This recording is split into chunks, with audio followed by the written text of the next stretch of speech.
Chapter 5 हम लोगों ने स्टार्ट किया था मैग्नेटिज्म, जिसके बारे में थोड़ा बहुत डिस्कशन, इंट्रोडक्शन टाइप का एक तरह से कह सकते हैं। इंट्रोडक्शन मैंने प्रीवियस क्लास में दिया था आप लोगों को। आज हम लोगों को, मैंने बताया था कल लास्ट टॉपिक हम पढ़ रहे थे magnetic fields lines. Magnetic field lines हमें पढ़ना था। जैसा कि हम लोगों ने इलेक्ट्रिक फील्ड लाइंस पढ़ लिया था, वैसे ही हमें मैग्नेटिक फील्ड लाइंस पढ़ना था और उसकी प्रॉपर्टीज पढ़नी थी। आज का टॉपिक यहीं से स्टार्ट होगा। उसके बाद फिर मैग्नेटिक डायपोल की एक्सियल पोजीशन पर मैग्नेटिक फील्ड क्या होती है और इक्वेटोरियल पोजीशन पर, जो आपके कोर्स में नहीं है बट फिर भी मैं फॉर्मूला जरूर बताऊंगा आपको। अगर हो सकता है न्यूमेरिकल बाय चांस अगर आ जाता है तो आप उस न्यूमेरिकल का यूज करके कम से कम सॉल्व तो कर सकते हैं। डेरिवेशन तो नहीं आएगा, ये तो क्योंकि कोर्स से हटा दिया गया है, तो डेरिवेशन तो नहीं पढ़ाएंगे हम, लेकिन हाँ आपको फॉर्मूले जरूर बता देंगे। उसके बाद फिर टॉर्क पढ़ेंगे। Torque in a magnetic, torque on magnetic dipole in a magnetic field. तो आज की पहली टॉपिक, पहली हेडिंग मैग्नेटिक फील्ड लाइंस। जैसा कि हम लोगों ने इलेक्ट्रिक फील्ड लाइंस पढ़ा था, उसी तरीके से ये टॉपिक होगा magnetic field lines. Electric field lines की डेफिनेशंस अगर मैं कहूं तो डेफिनेशन मेरे ख्याल से सभी को याद भी होगी। वो इलेक्ट्रिक फील्ड लाइंस की डेफिनेशंस ये थी कि electric field lines are the curve the tangent on which at any point gives the direction of electric field at that point।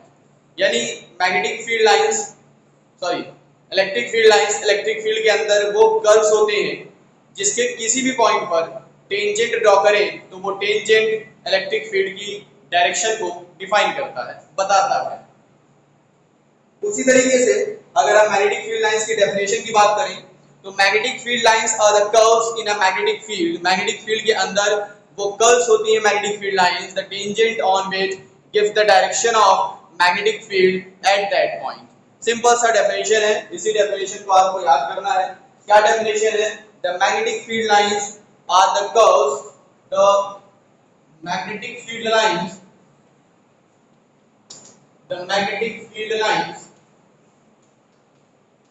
are the curves in a magnetic field,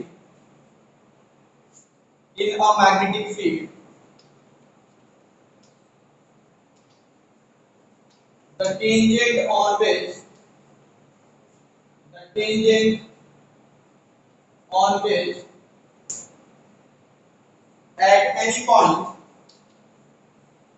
at any point gives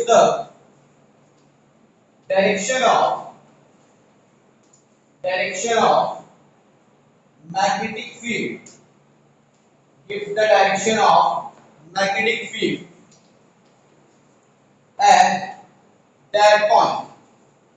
तो ये है definition magnetic field lines की। The magnetic field lines are the curves in a magnetic field, the tangent on which at any point gives the direction of magnetic field at that point। मेरे ख्याल से definition समझ में आ गई होगी। क्या है डेफिनेशन? कि मैग्नेटिक फील्ड के अंदर कोई कर्व, मैग्नेटिक फील्ड के अंदर वो कर्व्स, मैग्नेटिक फील्ड के अंदर की वो लाइंस, वो कर्व्स जिसके किसी भी पॉइंट पर, मैग्नेटिक फील्ड के वो कर्व्स जिसके किसी भी पॉइंट पर, मान लीजिए इस पॉइंट पर किसी भी पॉइंट पर अगर हम टेंजेंट ड्रॉ कर देते हैं, किसी भी पॉइंट पर अगर हमने टेंजेंट ड्रॉ कर दिया तो टेंजेंट क्या बता देगा? इस पॉइंट पर मैग्नेटिक फील्ड की डायरेक्शन को बताएगा। ये तो आ गया। The tangent on which at any point gives the direction of magnetic field at that point। उस पॉइंट पर मैग्नेटिक फील्ड की डायरेक्शन को बताएगा। ये होगा हमारा मैग्नेटिक फील्ड लाइंस। मेरे ख्याल से समझ में आ गई होंगी मैग्नेटिक फील्ड लाइंस क्या होती हैं। अब हम आते हैं इलेक्ट्रिक फील्ड लाइंस की बात करते हैं। इलेक्ट्रिक फील्ड लाइंस की प्रॉपर्टीज की बात करते हैं। इलेक्ट्रिक फील्ड लाइंस की प्रॉपर्टीज क्या थी? 4-5 प्रॉपर्टीज मैंने बताई थी इलेक्ट्रिक फील्ड लाइंस की। उसी तरीके से आपको मैग्नेटिक फील्ड लाइंस की प्रॉपर्टीज भी पढ़नी होगी। तो इसको रफ करते हैं और क्योंकि डेफिनेशन आप लोग मेरे ख्याल से स्क्रीनशॉट ले लिए होंगे तो डेफिनेशन आपको मिल जाएगी याद करने के लिए। डेफिनेशंस तो याद करनी ही पड़ेगी, इसका कोई चारा नहीं। या तो आप समझ लीजिए या तो याद कर लीजिए। याद करने की कुछ चीजें तो याद ही करनी पड़ती हैं, बिना याद किए काम होने वाला है नहीं। कुछ चीजें आपको समझने के लिए होती है, कुछ याद करने के लिए होती है। तो मैग्नेटिक फील्ड लाइंस की अब हम क्या पढ़ने वाले हैं, प्रॉपर्टीज पढ़ने वाले हैं। मैग्नेटिक फील्ड लाइंस की प्रॉपर्टीज। पहली प्रॉपर्टी क्या है, first property, they create a closed loop. ये क्या क्रिएट करते हैं, क्लोज्ड लूप क्रिएट करते हैं, क्लोज्ड लूप क्रिएट करते हैं। Electric field lines closed loop create नहीं करते हैं, electric field lines closed loop create नहीं करती, बट मैग्नेटिक फील्ड लाइंस क्या करती हैं, क्लोज्ड लूप क्रिएट करती हैं। कैसे, समझिए इस चीज को। ये पॉजिटिव चार्ज है, ये नेगेटिव चार्ज है। जैसे हम लोगों ने इलेक्ट्रिक फील्ड लाइंस पढ़ी थी, electric field lines positive charge से निकल करके नेगेटिव चार्ज की तरफ जाती हैं। कुछ इस प्रकार से इलेक्ट्रिक फील्ड लाइंस बनती थी, पॉजिटिव से निकली और नेगेटिव पर पहुंच गई। ये इलेक्ट्रिक फील्ड लाइंस है। बट मैग्नेटिक फील्ड लाइंस क्या करती हैं, मैग्नेटिक, मान लो ये बाहर मैग्नेट है, ये इसका नॉर्थ पोल है, ये साउथ पोल है, then magnetic field lines starts from north pole and ends at south pole. North pole से स्टार्ट होती है और साउथ पोल पर एंड होती है, मैग्नेट के बाहर, बट मैग्नेट के अंदर भी ये लाइंस चलती रहती हैं। मैग्नेट के अंदर भी ये चलती रहती हैं, किस डायरेक्शन में, साउथ पोल से नॉर्थ पोल की तरफ, साउथ पोल से नॉर्थ पोल की तरफ। और ये एक क्लोज लूप क्रिएट करती हैं। एक मैग्नेटिक फील्ड लाइन जो होगी, मैग्नेटिक फील्ड लाइन, एक मैग्नेटिक फील्ड लाइन पूरा क्लोज लूप क्रिएट करती है, नॉर्थ पोल से साउथ पोल की तरफ जाती है। जब ये मैग्नेट के बाहर रहेगी, और मैग्नेट के अंदर की बात करें तो साउथ पोल से नॉर्थ पोल की तरफ, और ये क्लोज लूप क्रिएट करती है। बट इलेक्ट्रिक फील्ड लाइंस कभी भी क्लोज लूप क्रिएट नहीं करती। ठीक है, तो इसमें आप लिख सकते हो, they create a close loop. Magnetic field lines क्या करती हैं, क्लोज लूप क्रिएट करती हैं, which starts from which starts from which starts from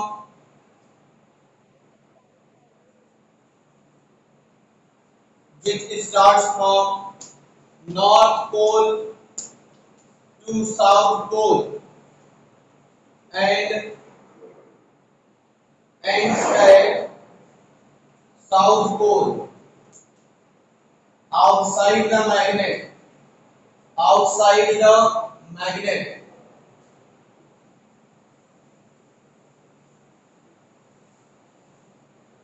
Outside the magnet and returns back to north pole, और क्या होती है, नॉर्थ पोल पर वापस आ जाती है। चलिए सेकंड प्रॉपर्टी क्या है बेटा, जैसे कि हम लोग इलेक्ट्रिक फील्ड लाइंस के बारे में पढ़ा था, electric field lines never intersect each other. Electric field lines कभी भी एक दूसरे को इंटरसेक्ट नहीं करती। उसी तरीके से मैग्नेटिक फील्ड लाइंस भी एक दूसरे को intersect, they never intersect each other. ये क्या करते हैं, एक दूसरे को कभी भी इंटरसेक्ट नहीं करते। क्यों नहीं करते, इसका रीजन जो इलेक्ट्रिक फील्ड में पढ़ाया गया था, सेम वही रीजन है। हाँ, क्योंकि जिस पॉइंट पर इंटरसेक्ट करेंगे उस पॉइंट पर दो टेंजेंट बन सकते हैं, और दो पॉइंट, एक ही पॉइंट पर मैग्नेटिक फील्ड की दो डायरेक्शन को डिफाइन करेगा, जो पॉसिबल नहीं है। एक पॉइंट पर मैग्नेटिक फील्ड की एक ही डायरेक्शन हो सकती है, दो डायरेक्शन नहीं हो सकती। फिर तीसरा क्या है, तीसरा टॉपिक क्या है कि they starts and end at poles normally. ये पोल्स पर नॉर्मल होते हैं, यानी पोल्स पर स्टार्ट भी नॉर्मली होंगे। ये पोल्स हैं हमारे नॉर्थ पोल और ये साउथ पोल। यहां से जब निकलेगी मैग्नेटिक फील्ड लाइन और यहां जब पहुंचेगी ऐसे, तो मैग्नेटिक फील्ड लाइंस इस चार्ज पर यहां पर भी इसके परपेंडिकुलर होती हैं, और यहां पर भी इसके परपेंडिकुलर होती हैं। यानी मैग्नेटिक फील्ड लाइंस जो होती हैं वो पोल्स के परपेंडिकुलर होती हैं, पोल्स के परपेंडिकुलर होती हैं। ठीक है, समझ में आया। Magnetic field magnetic field lines poles के परपेंडिकुलर होती हैं। क्या कुछ कहा किसी ने?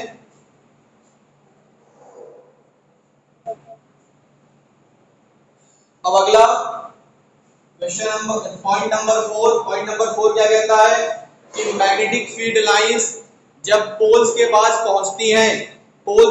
पहुंचती हैं तो कॉन्ट्रैक्ट करती हैं। कॉन्ट्रैक्ट होने का मतलब बहुत पास आती हैं पोल्स के पास। और अगर हम बीच की बात करें तो मैग्नेटिक फील्ड लाइंस दूर जाती हैं, यानी भागने की कोशिश करती हैं। मैग्नेटिक फील्ड लाइंस अगर पास में होती हैं तो बहुत मतलब पोल्स के नजदीक होती हैं तो पास होती हैं, और पोल से दूर होती हैं तो पोल से जब दूर चली जाती है तो फिर वो डिस्टेंस उनका बढ़ता चला जाता है।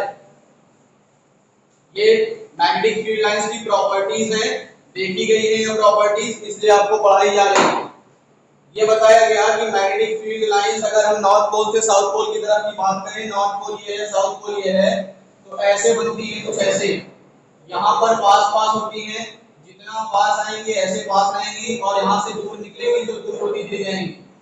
देखिए यहाँ पर आपको साफ दिख रहा होगा कि यहाँ पर तो मैग्नेटिक फील्ड लाइंस बड़ी क्लोजनेस है, यहाँ पर देखिए बड़ा क्लोजनेस है, बट यहाँ पर देखिए दूर चली गई। तो यहाँ पर मैग्नेटिक फील्ड लाइंस क्या होती हैं? पास होती हैं, और यहाँ पर मैग्नेटिक फील्ड लाइंस क्या होती हैं? दूर होती चली जाती हैं। आपको ये प्रॉपर्टीज पता होनी चाहिए कि कॉर्नर पर मैग्नेटिक फील्ड लाइंस की स्ट्रेंथ बहुत ज्यादा होती है और मिड पर सबसे कम होती है। मिड पॉइंट पर जो लाइन पास करेगी, यानी कि इस लाइन पर हम बात करें तो इस लाइन पर मैग्नेटिक फील्ड सबसे कम होती है, और कॉर्नर्स पर मैग्नेटिक फील्ड सबसे ज्यादा होती है। क्यों? क्योंकि मैग्नेटिक फील्ड लाइंस जहां पर इंटरसेक्ट ज्यादा करती है, जहां पर क्लोजनेस होती है, वहां पर मैग्नेटिक फील्ड की स्ट्रेंथ ज्यादा होती है। द क्लोजनेस यानी नेक्स्ट प्रॉपर्टी ही हमारी यही है, पांचवी प्रॉपर्टी हमारी यही है कि the closeness of magnetic field lines gives the measure of magnetic field strength. जो क्लोजनेस होती है मैग्नेटिक फील्ड लाइंस की, वो मैग्नेटिक फील्ड की स्ट्रेंथ को बताती है, मैग्नेटिक फील्ड के स्ट्रेंथ की मेजर होती है। Gives the measurement of magnetic field strength. समझ में आया? सारी प्रॉपर्टी समझ में आई आपको? हाँ,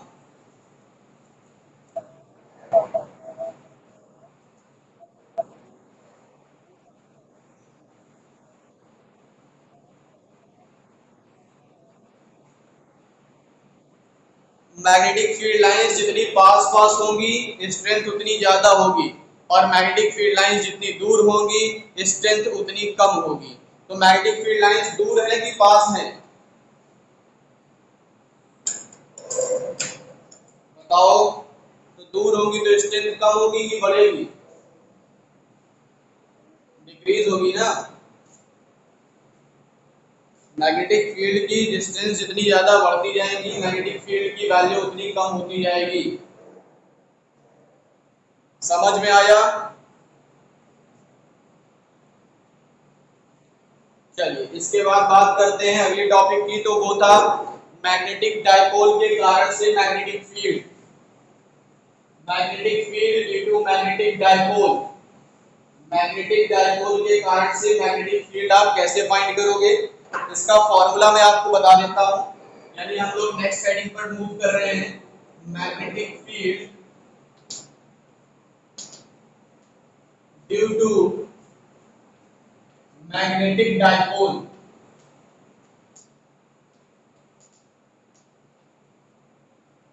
इसमें दो कंडीशंस हैं। पहला, एट एन एक्सियल पोजीशन,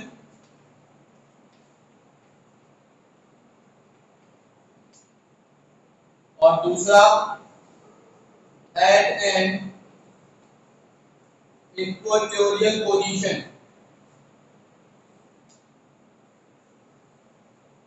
तो इसका फॉर्मूला क्या होता है?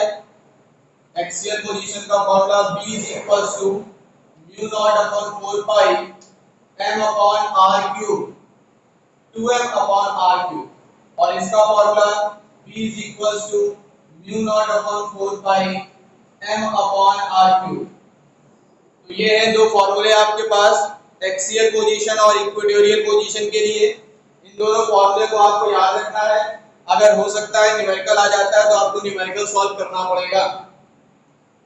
डेरिवेशन नहीं है इस साल, आपके डेरिवेशन हटा दिया गया है इसका, इसलिए मैं डेरिवेशन इसका डेरिवेशन नहीं बढ़ा रहे हैं। हाँ बेटा, मैग्नेटिक डायपोल मोमेंट कल पढ़ाया गया था।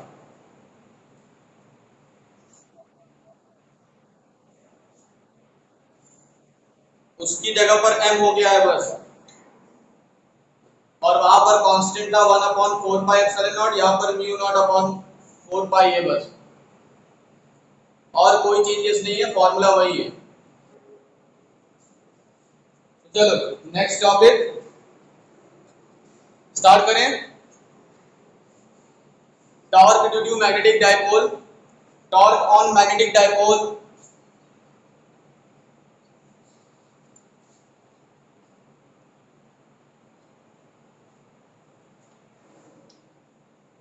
Torque on a magnetic dipole किसके कारण से, किसके कारण से,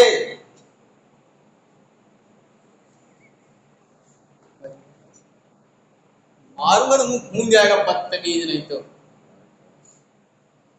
मैग्नेटिक फील्ड के कारण से। याद नहीं आया होगा ना, फर्स्ट चैप्टर में पढ़े थे हेडिंग, फर्स्ट चैप्टर में ये हेडिंग थी, magnetic field due to sorry electric torque on electric dipole due to electric field, और वही टॉपिक यहां पर आ गया, torque on magnetic dipole due to magnetic field.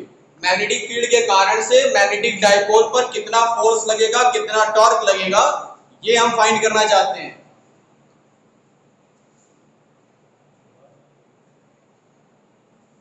सब भूल जाओ तुम लोग, पढ़ना लिखना नहीं, क्या करोगे पढ़ लिख करके, कौन सा यूज में आएगा ना। बोर्ड है बोर्ड, फेल हो जाओगे ना, जब कंपार्टमेंट लगेगा तब मुझे बताना, फिर आना मेरे पास, बताऊंगा फिर। कंपार्टमेंट लगता है तो सब बच्चे आते हैं पूछते हैं सर इंपॉर्टेंट बता दीजिए, कंपार्टमेंट लग गया है सर क्या क्या पढ़ ले कि जिससे कम से कम पढ़ने में पास हो जाए बस।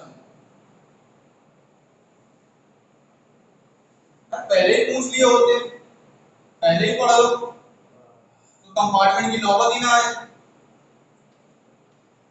लेकिन नहीं, पढ़ना ही नहीं है हमको, तो मौज मस्ती करनी है।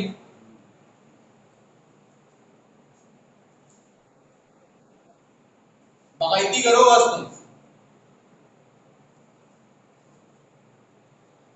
तो ये डायपोल, मैग्नेटिक डायपोल ये रखा हुआ है, एक मैग्नेटिक डायपोल, एक मैग्नेटिक डायपोल कहां रखा है, एक मैग्नेटिक फील्ड में रखा है। तो जाहिर सी बात है अगर ये मैग्नेटिक फील्ड की डायरेक्शन होगी, ये अगर हमारे मैग्नेटिक फील्ड की डायरेक्शन है, तो ये डायपोल जो है वो एक बार फोर्स इस डायरेक्शन में लगेगा और एक बार फोर्स इस डायरेक्शन में लगेगा। तो यहां पर फोर्स लगा, फोर्स कितना लगता है, यहां पर फोर्स कितना लगेगा, जैसे कि हम लोग पढ़ चुके हैं फोर्स का फॉर्मूला, फोर्स का फॉर्मूला हम लोग पढ़ चुके हैं, स्टार्टिंग में पहले चैप्टर में पढ़े थे, डेफिनेशन पढ़े थे E की, इलेक्ट्रिक फील्ड की, E is equal to F upon Q। तो यहाँ पर मैग्नेटिक फील्ड है, यानी magnetic field B is equal to force upon Q length, strength of magnetic dipole, strength of dipole या स्ट्रेंथ ऑफ पोल भी कह सकते हो आप इसको, QM को। तो F is equal to आ जाएगा QM और B मैग्नेटिक फील्ड। तो टॉर्क कितना लगता है, टॉर्क की वैल्यू क्या होती है, तो torque is equal to force into perpendicular distance, force into perpendicular distance, और परपेंडिकुलर डिस्टेंस अब आपको फाइंड करना पड़ेगा। तो परपेंडिकुलर डिस्टेंस के लिए आप इसको ऐसे ट्रायंगल बना लीजिए, यहां पर एंगल मान लेते हैं थीटा और इसकी डिस्टेंस 12 है। तो जाहिर सी बात है ये डिस्टेंस अगर हमें फाइंड करना है, मान लीजिए d, तो क्या लगाना पड़ेगा, sin theta is equal to d upon 12। तो d की वैल्यू कितनी आ जाएगी, 12 sin थीटा आ जाएगी। तो टॉर्क इक्वल्स टू हो जाएगा फोर्स की वैल्यू QMB और इनटू डिस्टेंस 12 sin थीटा है, तो हो जाएगा 2 QML B sin थीटा और QM ये जो है QML ये किसकी वैल्यू होती है बेटा, ये होती है किसकी वैल्यू, मैग्नेटिक डाइपोल मोमेंट की वैल्यू। तो क्या मिल जाएगा, टॉर्क इज इक्वल्स टू मिल जाएगा mb sin थीटा, ये हो जाएगा फॉर्मूला। जैसे हम लोगों ने पढ़ा था torque equals to pe sin theta, उसी तरीके से हम लोगों ने टॉर्क इक्वल्स टू क्या पढ़ा, mb sin थीटा पढ़ा। समझ में आया, समझ में आया?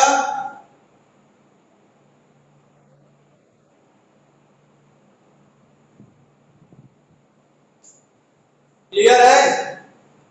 तो बेटा इतना पढ़ने के बाद आगे हम लोग टॉपिक पढ़ते हैं। आगे की पार्ट जो है वो थ्योरेटिकल पार्ट है। थ्योरेटिकल का पार्ट का मतलब आपको ये प्रूफ करना है थ्योरी वाइज, उसमें कोई प्रूविंग नहीं है, कोई न्यूमेरिकल नहीं है, कोई डेरिवेशन नहीं है। थ्योरी वाइज आपको ये प्रूफ करना है कि मैग्नेटिक डाइपोल ये प्रूफ करना है कि एक बार मैग्नेट जो होता है और जो सोलेनॉइड होता है, solenoid is just behaves like a bar magnet, यानी सोलेनॉइड जो है वो एक बार मैग्नेट की तरह बिहेव करता है। यानी आप कह सकते हो कि solenoid is equivalent to a bar magnet. कई बार क्वेश्चन पेपर में पूछा गया, prove that yes discuss about the statement that solenoid is equivalent to bar magnet. Solenoid एक बार मैग्नेट के इक्विवेलेंट होता है, ये आप प्रूफ करिए। तो प्रूफ करने का मतलब है यहाँ पर आपको कोई डेरिवेशन नहीं करना है, किसी डेरिवेशन के थ्रू प्रूफ नहीं करना है, आपको किसके थ्रू प्रूफ करना है, स्टेटमेंट के थ्रू। आपको स्टेटमेंट के थ्रू ये प्रूफ करके दिखाना होगा कि मैग्नेटिक डाइपोल जो होता है, सोलेनॉइड जो होता है वो बार मैग्नेट के बराबर होता है, बार मैग्नेट के इक्विवेलेंट होता है। और साथ ही साथ आपको ये प्रूफ करने के लिए पूछा जाता है कि अगर एक इलेक्ट्रॉन रिवॉल्व कर रहा है, a revolving electron just behave like a bar magnet, जो एक रिवॉल्विंग इलेक्ट्रॉन होता है वो भी एक बार मैग्नेट की तरह बिहेव करता है। आपको इसको प्रूफ करना है बाय यूजिंग थ्योरी। थ्योरी की हेल्प से ही प्रूफ किया जा सकता है, इसका कोई डेरिवेशन नहीं है, डेरिवेशन के विदाउट इसको सॉल्व करना है, इसको प्रूफ करना है। आप होमवर्क आपका ये है कि आप ये दो टॉपिक पढ़ेंगे, ये थ्योरी टॉपिक है, और कल का दिन जो होगा, कल के दिन में मैं इन दोनों टॉपिक पर सिर्फ और सिर्फ डिस्कस करूंगा, वो भी आपकी सुनूंगा। आपने कितना पढ़ा, आपने इन दोनों टॉपिक को कितना टच किया, कितना पढ़ा, मैं वो दो तीन टॉपिक जो है मैं वो यहाँ पर लिख दे रहा हूँ, आपको उसको पढ़ना है। उसके बारे में कल मैं डिस्कस करूंगा, आपसे कुछ क्वेश्चन पूछूंगा, यानी आपने कितना समझा और आपने कितना जाना, ये हम लोग कल पढ़ेंगे। कल पढ़ेंगे तो मतलब कल आपसे डिस्कस करेंगे।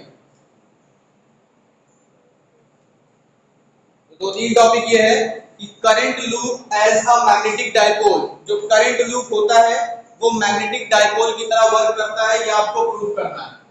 फर्स्ट हेडिंग होगी current loop as a magnetic dipole, यानी जो करंट लूप होता है वो मैग्नेटिक डाइपोल क्यों कहते हैं उसको, वो मैग्नेटिक डाइपोल जैसा क्यों होता है, ऐसा क्या होता है कि करंट लूप को हम मैग्नेटिक डाइपोल कह देते हैं। फिर मैग्नेटिक डाइपोल, अगला टॉपिक ये होगा कि सोलेनॉइड, बार मैग्नेट या सोलेनॉइड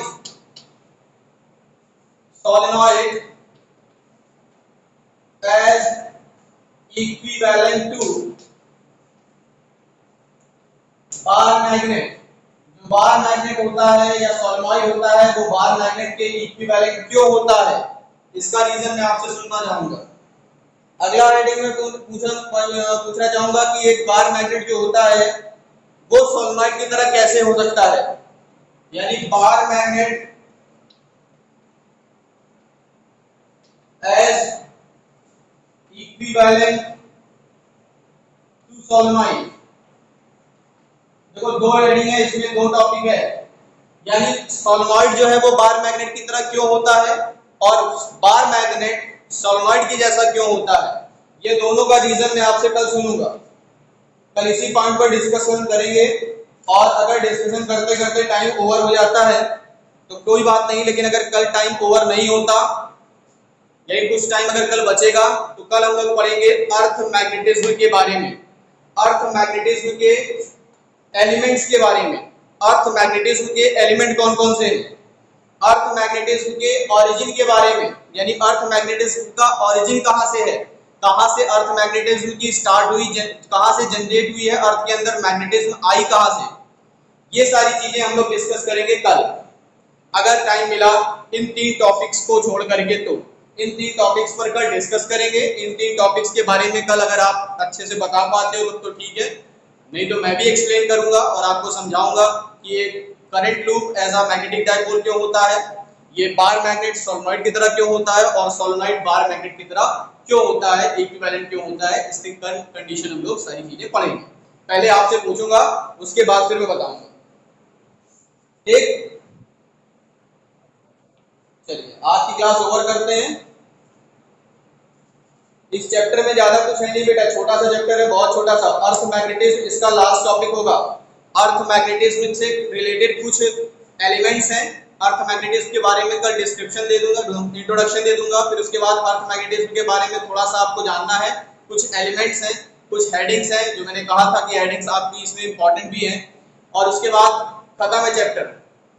चैप्टर में कुछ है नहीं, फिर प्रॉपर्टीज थी, डायमैग्नेटिक्स, फेरोमैग्नेटिक, ये सब था, लेकिन अब है नहीं कोर्स में, तो आसानी से ये चैप्टर खत्म हो जाएगा।